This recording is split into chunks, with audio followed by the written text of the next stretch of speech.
Kenny, what do you take away from a game where you have so many guys out like you did tonight? Just, I think your standard is your competition level, and I thought we competed. Defensively, gave us a chance. Obviously, didn't shoot it well, but and I really liked our bench. Again, Naquan. I thought Chris Livingston came in and did a hell of a job. So there's some positives. Obviously, damn, we had a tough time, stopping Ingram. He had some tough shots, 5-11 from 3. So, but I liked our spirit. I liked how we competed. I felt like we had to go with an extended bench, play those guys longer. We just needed fresh legs tonight. And again, I liked our compete level. What did you think about the quality of looks that you guys were able to create? There were some, if I was going to take a guess, there were probably 5 or 6 I wish we didn't take, where we could work it around a little more and get a better shot. And that counts in a game like this, right? So we got to keep looking at it. We definitely want to get them up from 3. We want to get good looks, but it definitely probably 5 or 6 we could have made another pass or maybe drove it, got another paint touch and got a little easier shot. You mentioned Naquan. I know we talked about him before the game, but he played almost 32 minutes tonight. Just what can having... I can't take him off the floor, Dan. It's like, you want him on the floor because he can defend his position. He's got great energy. Especially in a game like this where it's a speed game. He can get back in transition. He can do damage in offensive transition. So, man, I'm just pinching myself because that guy's going to help us. It feels like he's going to help us in big games. I feel like he really belongs, even with those starters out there. He fits with those guys. We're about now a quarter of the way through the season, and I realize that you guys haven't necessarily been whole at all this year, but where do you think, knowing what you know now, you guys need to improve the most moving forward? That's a good question. I'd say probably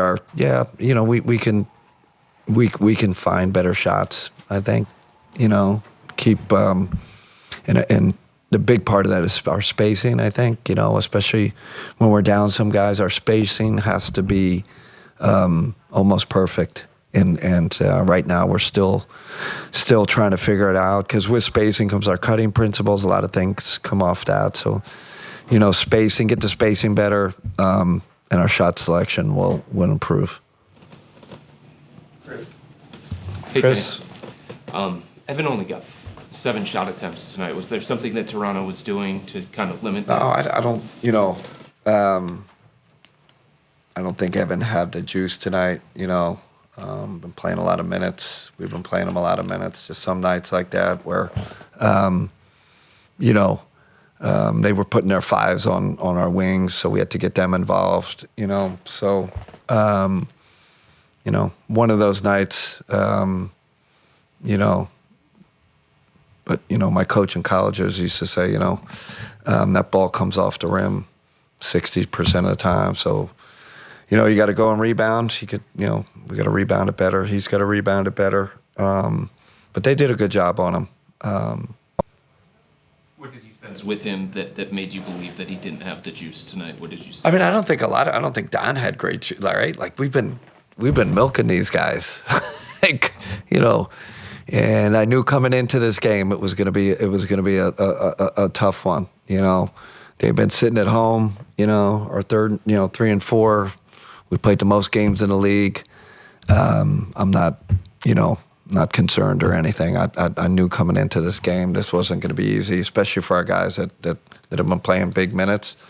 Obviously Don, you could argue the same thing. He didn't have his normal energy, normal juice, normal legs. It happens. That's why we played the bench longer. If I look back, you could argue you could have played those guys less.